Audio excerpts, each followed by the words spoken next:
July 10, 1943. The sun hung low over the Sicilian coast, burning white against the haze of dust and smoke that rolled inland from the beaches. Captain Enzo Moretti of the Italian 131st Armored Division leaned out from the turret of his M14/41, squinting through a cracked pair of binoculars. Down below, crawling through the sand like a metal swarm, came the thing that made him laugh, the American Sherman. Its square silhouette shimmered in the heat waves, a lumbering box on wide tracks, the kind of tank he had been told was a joke. Around him, his crew echoed the laughter. They called it una scatola di biscotti. A cookie tin, too big, too loud, too obvious. Enzo grinned beneath his helmet and said, "If that's the best the Americans can make, we'll burn them before they reach the olive groves." The wind carried the smell of salt and gasoline, mixed with the faint thunder of naval guns from offshore. The ground trembled. The Italian radio crackled with nervous chatter. Allied landings all along the coast. The Shermans moved in disciplined formation, for at a time, their guns scanning the ridges as if they already knew where the defenders were. To Enzo, they looked almost clumsy. He'd fought in the desert, seen British Crusaders and American Stuarts. He knew how fragile foreign armor could be under Italian fire. But there was something different this time, a subtle order in how the Shermans advanced. Not reckless, not confused. Still, the arrogance of experience told him not to care. The M14/41 might have been slow, thin-skinned, and underpowered, but his crew had survived long enough to believe in their own luck. They'd outlasted worse. When the first shells screamed over the ridge, the laughter stopped. The ground erupted 50 meters ahead, a spray of dust and rock pelting against the tank's hull. Enzo barked an order, his gunner swung the turret, and the 47mm roared. The recoil slammed through the steel frame. Through the periscope, he saw the round strike the side of a Sherman, sparks, smoke, but no explosion. The American tank kept moving, turret turning with slow precision until its long 75mm barrel settled like an accusing finger. The blast came an instant later. A flash, a hammer blow, the world turned white. The tank beside Enzo's vanished into a cloud of smoke and sand. The laughter on the radio turned into screams. Still, he refused to believe what he'd seen. "It was a lucky shot," he shouted, trying to steady his voice. "They'll burn like the rest." Another shell tore across the ridge, smashing into an Italian tank retreating behind a wall. The wall, the tank, and the men disappeared in one instant. The Shermans didn't stop. They rolled forward as if they couldn't hear the chaos, as if the battlefield were theirs already. To the men on the ground, the sound of those engines was unlike anything they had heard before. It wasn't the shrill whine of German panzers or the grinding growl of the Italian diesels. It was deeper, steadier, mechanical confidence given form. Even as Italian shells slammed into the dirt around them, the Shermans kept formation, firing on the move, something Enzo's tank could never do. He realized it with a kind of sick fascination. Their turrets swiveled smooth, their guns stabilized by some system he didn't understand. It wasn't bravery alone. It was engineering. By noon, the ridgeline that had once been his advantage was a graveyard of burning armor. He crawled from the smoking wreck of his own tank, coughing, ears ringing. The sun was a blinding white disk above. In the distance, the Shermans were already pushing inland, their radios buzzing with English voices. He could hear snippets carried by the wind, calm, efficient, nothing like the frantic Italian commands he'd been screaming minutes earlier. The thought struck him like a slap. This was not chaos. It was a system. That night, Enzo sat under the shadow of an olive tree, staring at the glow of distant fires painting the horizon red. Around him, survivors murmured, half in disbelief, half in fear. One of them said, "They called those tanks death traps, even in America." Another laughed bitterly. "If that's a death trap, I'd rather be trapped inside one." They passed around a canteen of warm water, each man too proud to admit what they already knew. Their tanks were obsolete, their radios unreliable, their shells too weak. They had been fighting yesterday's war against tomorrow's machines. In the villages ahead, Civilians watched as the Americans moved past with quiet discipline. Their tanks didn't pause to loot or celebrate. They just kept moving, climbing hills, crossing streams, turning where ordered. To the locals, they seemed unstoppable, like a factory on tracks. To the Italians, they looked like the end of an era. Somewhere in the dark, Enzo's radio hissed again.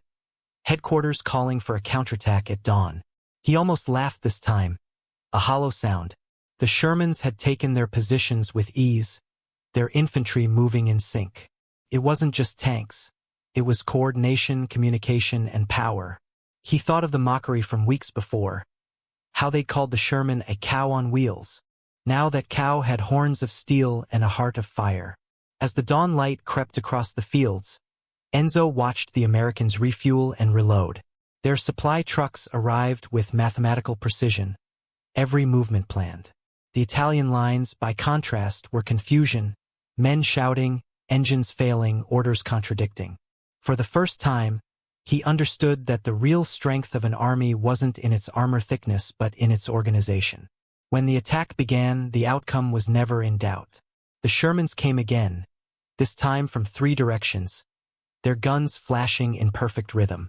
The Italian rounds bounced like pebbles off river stones. One after another, the defenders fell back. Enzo's gunner screamed as the turret jammed. The tank beside them erupted into flame, silhouettes of men clawing out of the hatches. The air was thick with burning oil and gunpowder. The smell was unforgettable, like molten iron and despair. By afternoon, the Italian defense was gone. What remained of Enzo's crew stumbled through the ruins of their own camp, silent. The radio was dead, their pride gone with it. In the sky above, American P-40s roared past, tipping their wings in triumph. The Shermans paused only to rearm before pressing on. Enzo turned once more toward the sound of those engines, the same sound he had mocked less than a day ago.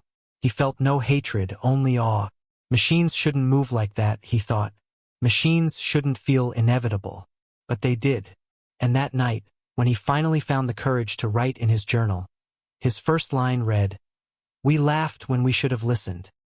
He closed the book and looked out over the horizon where the Shermans had vanished into the dark, their silhouettes still glowing faintly red in the firelight.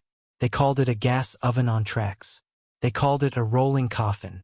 But by the time the smoke cleared, it was the coffin of their own illusions. They laughed at the Sherman, until the Sherman stopped laughing back. They called it a gas oven on tracks, until they were inside one. The joke ended the moment the Shermans stopped burning. Laughter turned to static on the radio. The weeks that followed the fall of Sicily were a blur of exhaustion, humiliation, and disbelief. The Italian tankers who had once laughed at the Sherman now spoke its name in hushed tones, as if invoking a spirit that had already conquered their future. Captain Enzo Moretti found himself reassigned to the mainland near Salerno, his M14/41 replaced with a patched-up Semivent self-propelled gun. Its armor was still paper-thin, its gun underpowered, but orders were orders. The Germans were reinforcing the peninsula, and the Italians, half in despair, half in denial, were expected to hold the line alongside them. Enzo's new radio crackled with a German officer's clipped voice. Die Amerikaner haben Schweißpanzer. Aber sie kommen, wie Wasser. Immer mehr. The Americans have weak tanks, but they come like water. On paper, that sounded like an advantage. In reality, it meant death by numbers. The Shermans weren't invincible, Enzo knew that.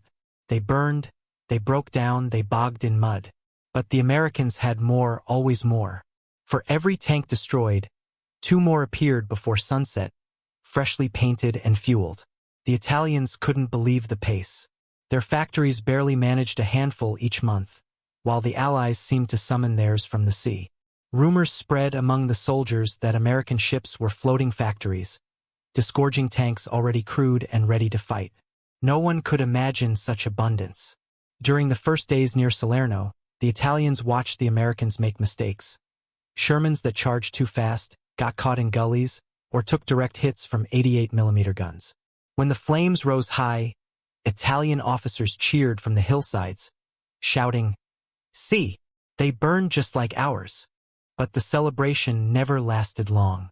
The next morning, more Shermans appeared in perfect columns, undeterred by the losses, rolling over the wrecks of their fallen brothers, as if they were nothing more than debris on a highway. Enzo began to understand something about the American way of war. It wasn't elegance. It was endurance. Every time he thought they'd slow down, they sped up. Every time a Sherman was destroyed, a replacement arrived with slight improvements. Extra armor plates welded on, new rubber-padded tracks, an upgraded gun mount. It was evolution in motion, an industrial creature adapting faster than its enemies could respond. Italy's tanks, in contrast, were relics frozen in time, designed in an era that had already ended. At night, Enzo sat with his crew in the dim glow of a camp lantern, oil stains on their hands, maps spread across an ammunition crate. The men spoke softly, the fear undercut by fatigue. One mechanic named Rizzo stared at a captured Sherman engine they'd been ordered to inspect. "Look at this," he said, tapping the block with his wrench. "Everything fits. No gaps, no rattles. You can feel the precision. We build by hand, they build by machine." Enzo ran his palm along the metal, feeling the cool surface, the smell of fresh oil. He knew Rizzo was right. The Americans didn't rely on individual craftsmanship. They relied on process. And that process was unstoppable. The revelation came during a skirmish outside Battipaglia. Enzo's unit had been ordered to delay the advancing American armor long enough for German engineers to fortify a bridge. They positioned themselves in olive groves, hidden among the twisted trunks. The air was thick with insects and humidity, the kind of air that turned gunpowder clumpy and men sluggish.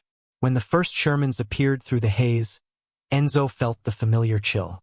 Their engines hummed, their formation tight and deliberate. His gunner, Luca, whispered, "Range 800, target lead tank." The Semovent's gun thundered. The shell struck true, hitting the Sherman square in the turret ring.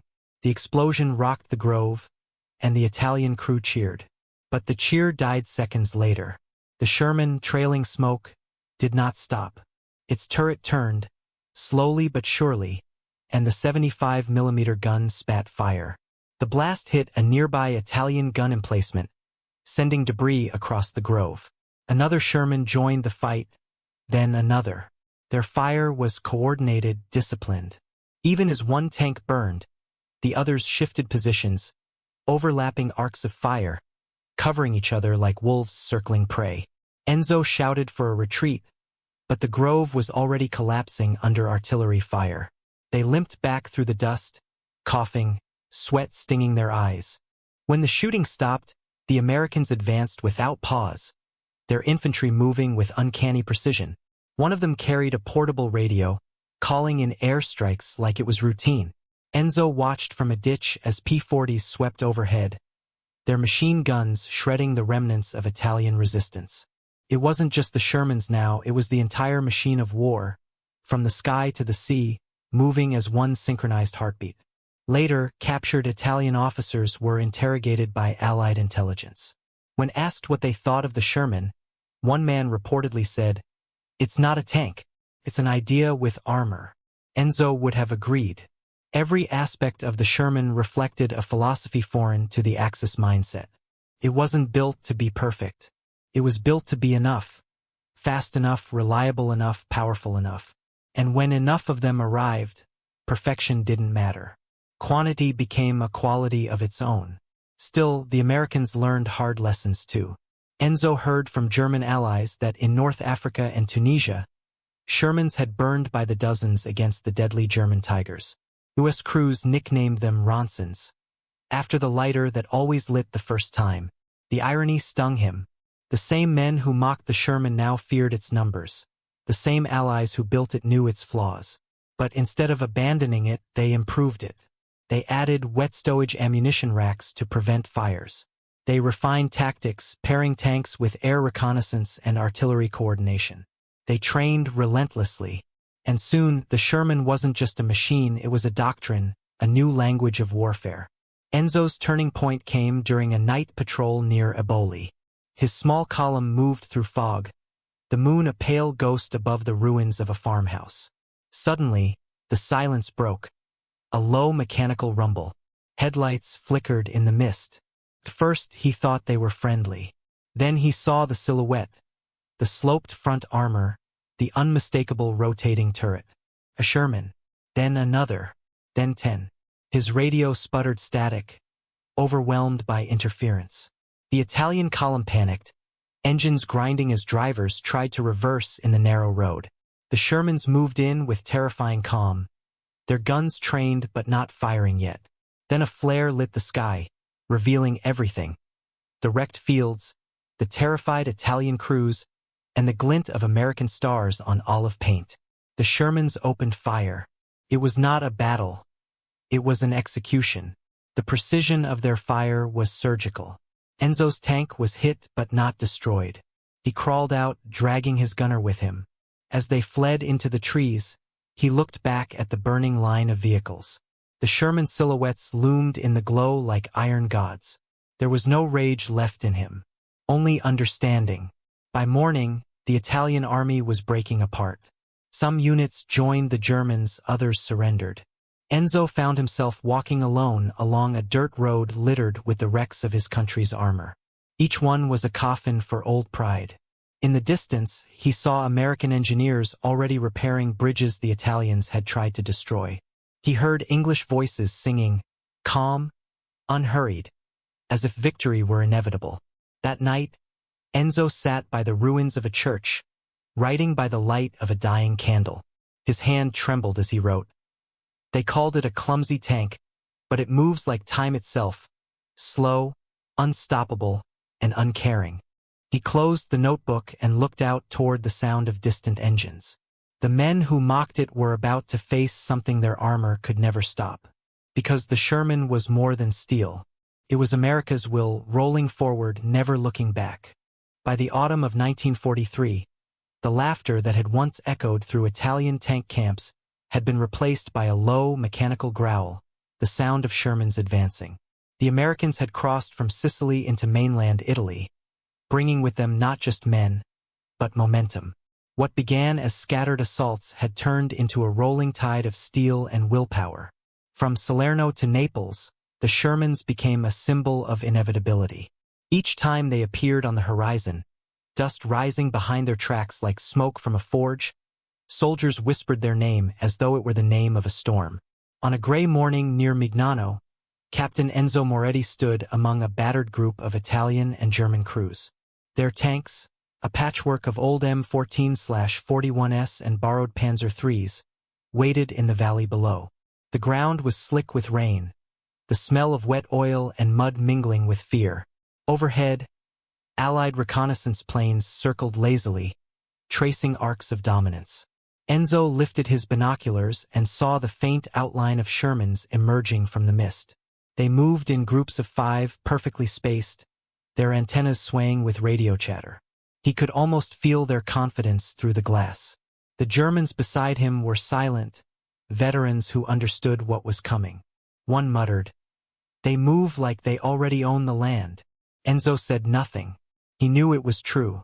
The first engagement began when an American artillery barrage rolled across the valley, flattening trees and scattering men like leaves in wind. The Italian line wavered, but Enzo held his crew steady. They fired the first shot, a clean hit on a lead Sherman. Flames burst from the tank's rear, and for a brief, glorious moment, it felt like the old days. But within minutes, the counterfire came, precise, relentless, coordinated. 3 Italian tanks vanished in rapid succession, their steel carcasses smoldering in the rain. The Shermans advanced through the destruction without hesitation. They didn't stop to finish off wounded machines. They pressed forward, trusting the artillery and infantry to follow. Their turrets turned with eerie unity, like eyes tracking prey. Enzo realized that this wasn't chaos anymore. This was choreography, an orchestra of armor, artillery, and air power conducted by radio waves and doctrine. The Sherman wasn't the strongest tank on the battlefield, but it was part of the strongest system ever devised. Reports filtered in across Europe, Shermans leading British and American units through the hedgerows of Normandy, outnumbering German Tigers 10-1. In Italy, Their silhouettes became the face of an unstoppable force. They replaced the slow, arrogant pride of the old Axis divisions with something colder: efficiency. For every Italian or German tank destroyed, the Allies rolled out replacements faster than the Axis could repair theirs. In one battle near the Volturno River, American engineers were seen repairing damaged Shermans under fire, welding armor plates as shells screamed overhead. The tank that was hit in the morning was back in action by afternoon. Enzo couldn't comprehend that kind of speed. In his army, replacement parts took weeks, sometimes months. Here, the Americans had turned logistics into art. He watched them from the ruins of a hillside farmhouse.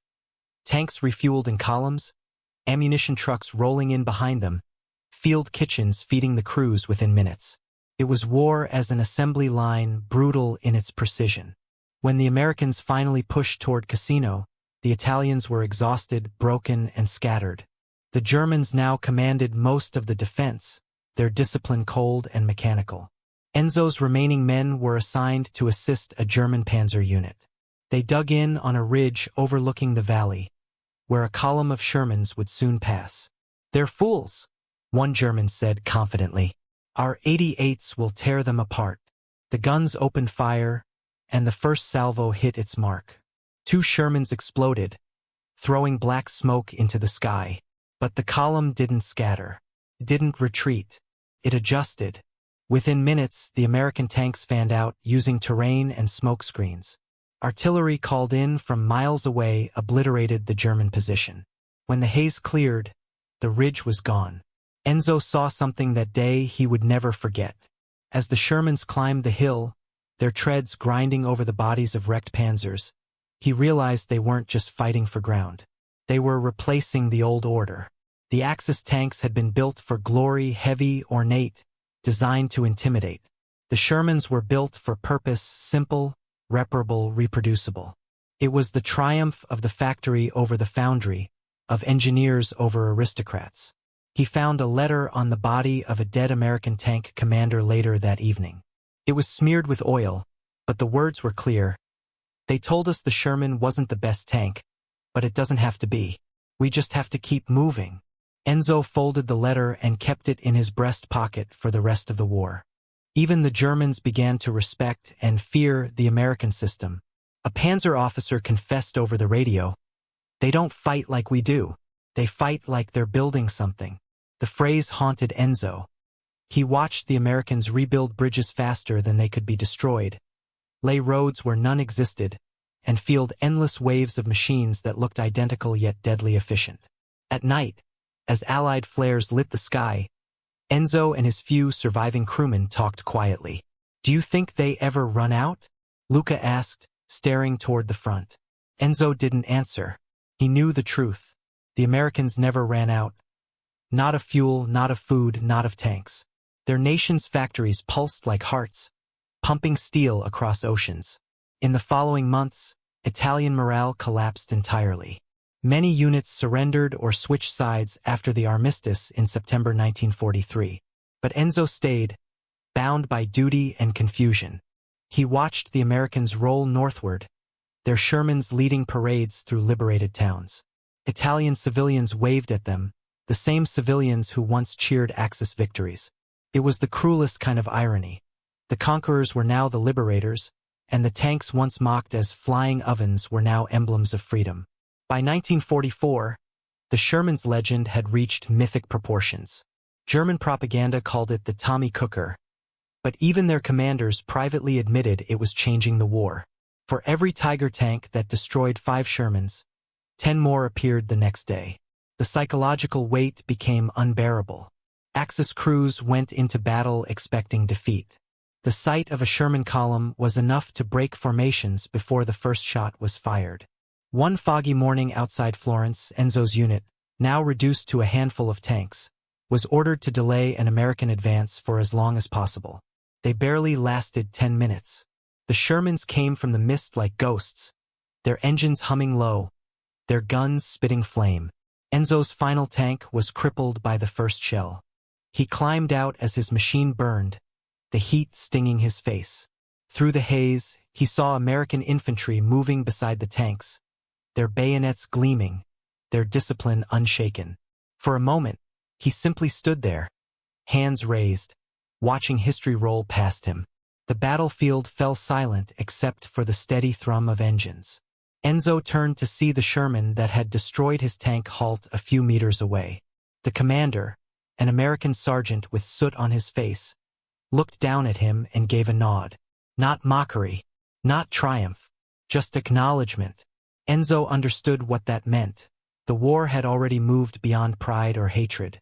It was about endurance now, about who could keep going when everyone else had stopped. That night, as Allied convoys filled the roads and Italian cities glowed under the dull red of victory flares, Enzo sat alone, staring at the horizon. The mockery, the arrogance, the laughter, all of it had been consumed by fire and steel. He whispered to himself, "They were right. It wasn't perfect. It was enough." In the distance, the sound of Shermans faded into the hills, rolling toward another battle, another victory, another chapter in the story of a tank that was never supposed to matter, until it did. The tank they once laughed at had become the hammer of the Allies, and every strike echoed across a crumbling world. Spring of 1945, northern Italy was unrecognizable. A landscape of ruins, smoke, and quiet surrender.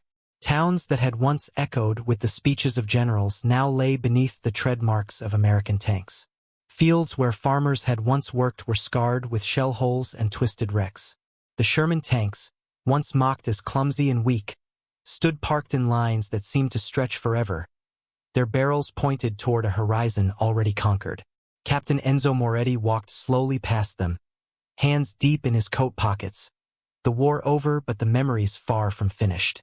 Each Sherman he passed bore scars, bullet impacts, shrapnel gouges, bent fenders. Yet they looked more alive than any machine Italy had built. They had survived, multiplied, and rolled all the way from Sicily to the Alps.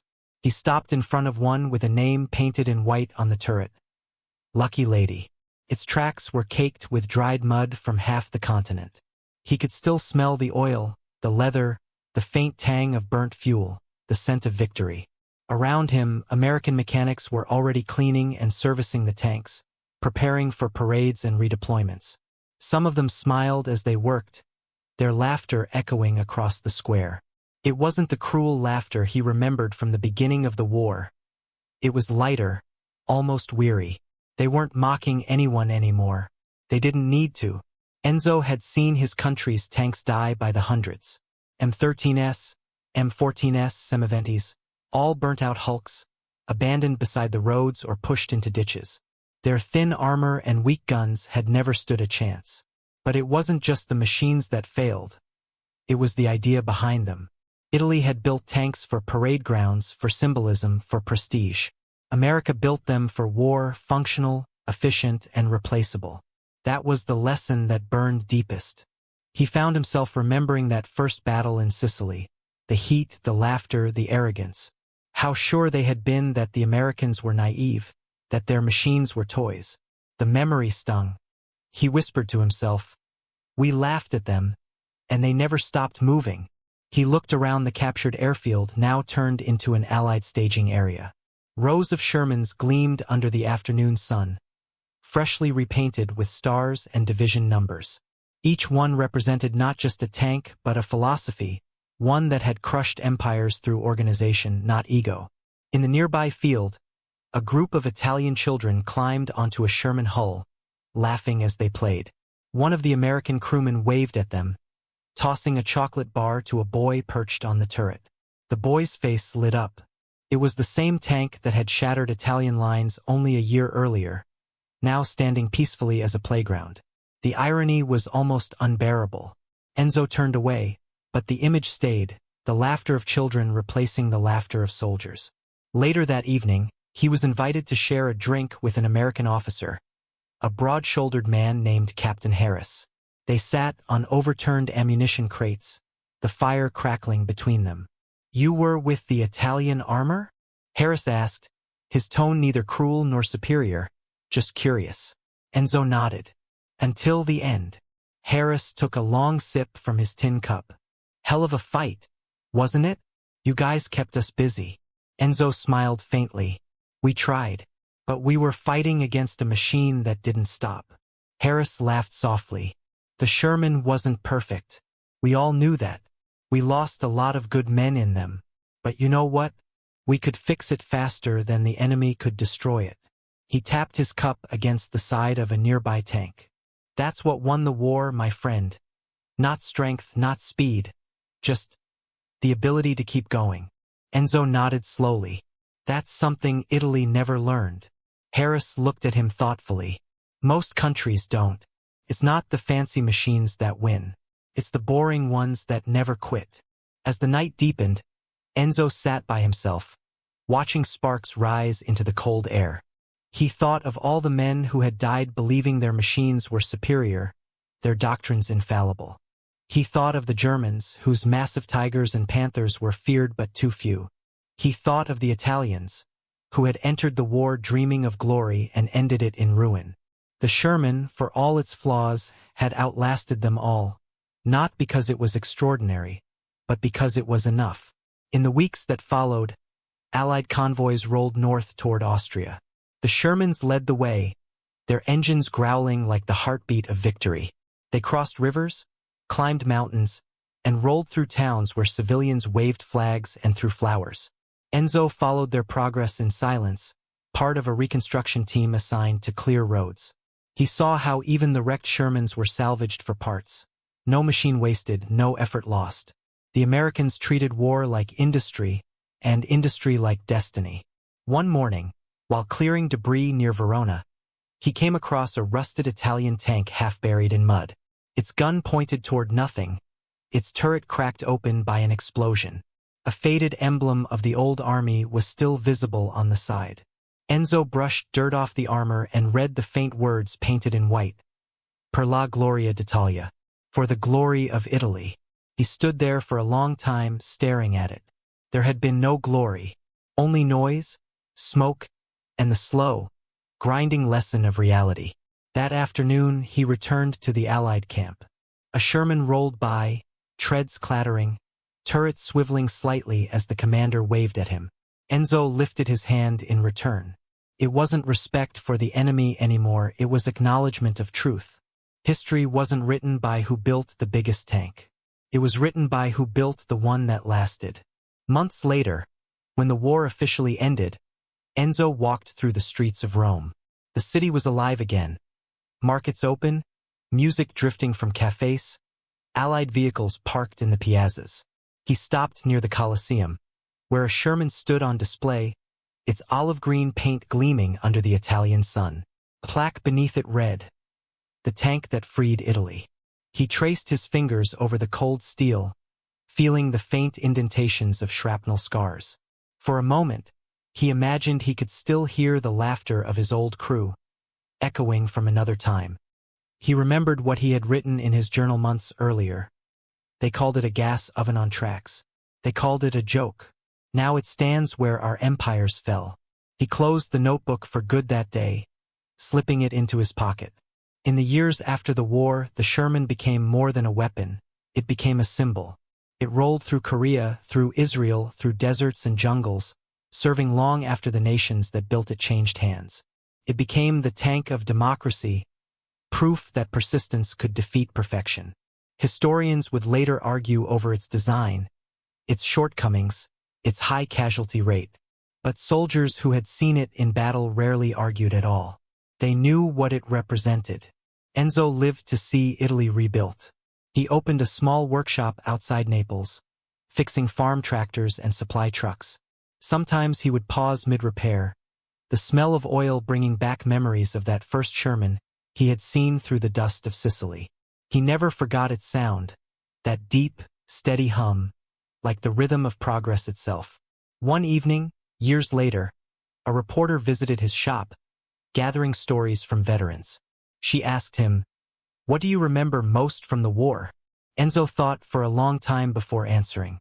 "The sound of engines," he said. "Engines that never stopped."